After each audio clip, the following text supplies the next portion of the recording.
Imaginez-vous que dans un endroit sur Terre inconnu se trouverait une prison ensevelie qui abriterait des créatures abominables. Beaucoup plus puissantes que nous et surtout beaucoup plus nombreuses, creusent depuis des siècles sans relâche afin d'essayer de retrouver la liberté. Avec pour seule motivation se venger des êtres humains.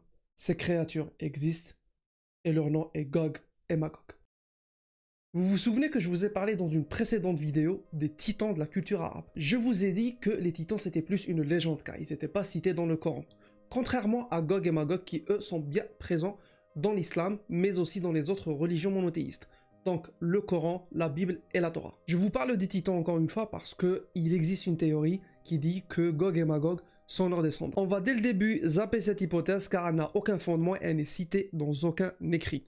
Pour ce genre d'histoire, je préfère me baser sur les versets religieux et les paroles prophétiques. Principalement sur l'islam car l'histoire qui nous intéresse aujourd'hui y est largement détaillée. Surtout par les paroles du prophète Mohammed alayhi salatu wassalam. On commence d'abord par leur nature. Est-ce que Gog et Magog sont simplement des humains? Est-ce que c'est des monstres? Ou peut-être c'est des démons? Nous avons pour ça deux versions. La première qui est peu probable dit que c'est les descendants uniques d'Adam et non pas de Ève. Apparemment, Adam, le premier homme sur Terre, aurait eu un orgasme nocturne, un phénomène non étranger aux hommes.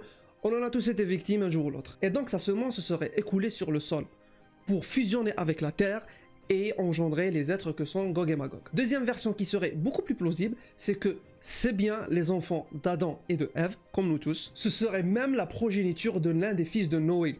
Pour rappel, Noé, c'est le prophète qui a construit jadis l'arche pour sauver les humains et les animaux du déluge. Le fils concerné est Yaphé. Donc, Gog et Magog, c'est bien des humains, mais des humains d'une espèce différente. Pour expliquer un petit peu mes dires, on va se pencher sur le côté scientifique pour voir ce que la science a à dire sur ça. En 1945, un mystérieux fossile a été découvert qui semblait être celui d'un être humain. Mais finalement, il s'est avéré qu'il n'était pas tout à fait comme nous, c'est-à-dire l'homme moderne, l'homo sapiens. Il était plus petit, avec une musculature plus importante et donc une force plus élevée, et un crâne plus large et plus aplati, et un front plus ressorti.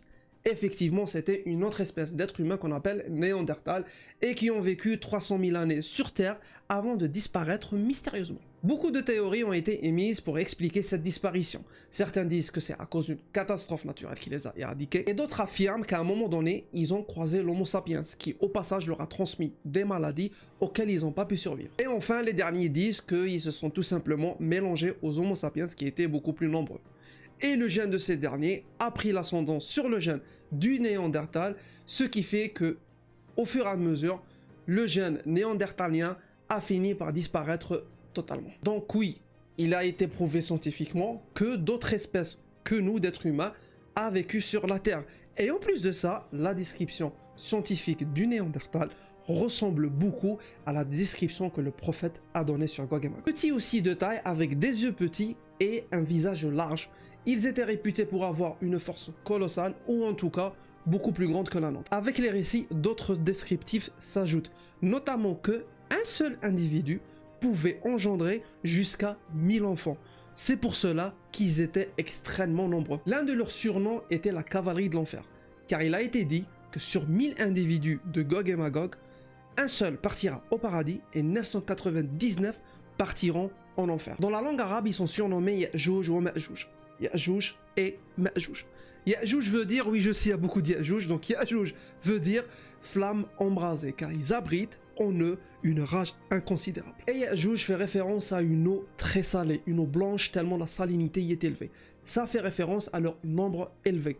Lorsque Gog et Magog attaquaient, c'était comme une vague énorme qui s'abattait avec une rapidité fulgurante. J'ai entendu aussi parler d'une théorie. Je sais, j'ai dit 10 millions de fois le mot théorie, mais c'est comme ça. Donc une théorie qui dirait qu'en fait, nous, les humains, nous sommes une espèce, et Gog et Magog seraient 99 autres. À prendre avec des pincettes. Gog et Magog étaient aussi un peuple destructeur. Ils étaient très nuisibles. C'était carrément un fléau qui anéantissait tout sur son passage. Et comme le Néandertal, un jour, ils ont subitement disparu. Leur destruction fut par la main d'un roi qu'on appelait à l'époque en arabe Dhul Qarnayn. Littéralement, ça veut dire le roi a deux cornes, car apparemment, il portait une couronne sur laquelle se trouvaient des cornes des deux côtés. Il était réputé pour sa croyance et sa foi. C'était un homme très religieux et très pieux. Mais c'était aussi un roi juste et bienveillant envers son peuple.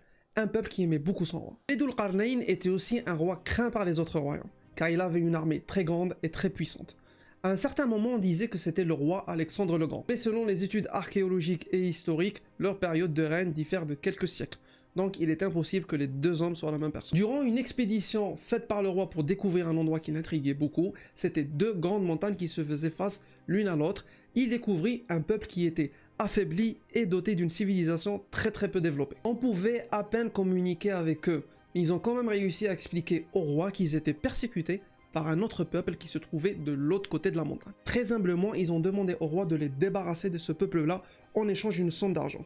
Mais le roi, qui était déjà riche, a refusé leur argent, mais il a quand même accepté l'offre car il s'est rendu compte du danger que pouvait représenter ce peuple destructeur. Et aussi, il a demandé au premier peuple là qui était persécuté de lui prêter main forte. Ce fameux peuple qu'il allait affronter n'était autre que le peuple de Gog et Magog.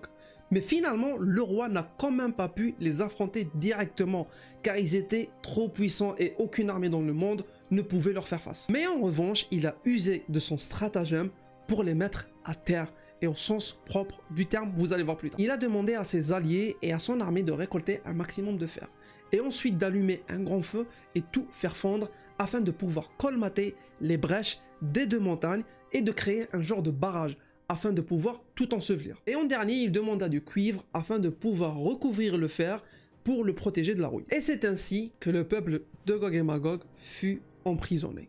Mais le roi Dhul-Qarnayn savait que cette prison ne pouvait pas les retenir infiniment. Ce qui nous amène à la prophétie. L'histoire de ce peuple maudit est loin d'être finie. Leur évasion de la prison fait partie des grands signes de l'Apocalypse. On a les petits signes qui se produisent avec des temps d'intervalle plutôt conséquents entre eux.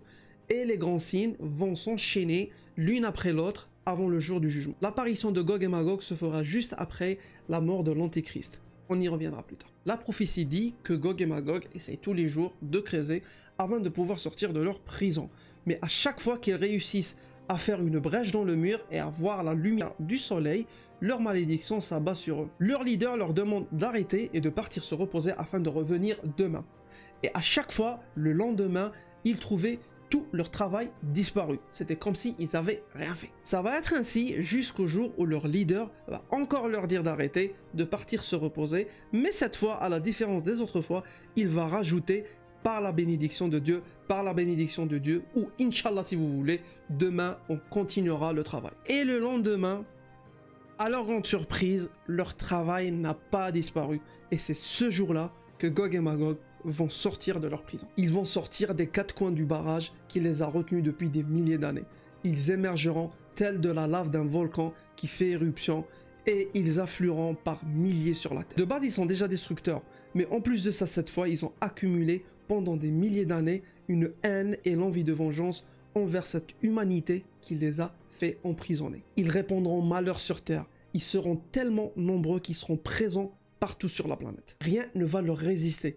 On dit qu'un seul petit groupe, si chacun d'eux prend une seule gorgée du plus grand lac du monde, ce dernier sera asséché en quelques secondes. Gog et Magog extermineront chaque femme, chaque enfant, chaque homme et chaque animal qui croisera leur chemin. Seule une infime partie pourra survivre car elle sera guidée dans une montagne par Jésus. Jésus qui vient de faire son grand retour pour se débarrasser de l'Antéchrist. Tout à l'heure, je vous ai dit que les grands signes de l'Apocalypse vont s'enchaîner les uns après les autres.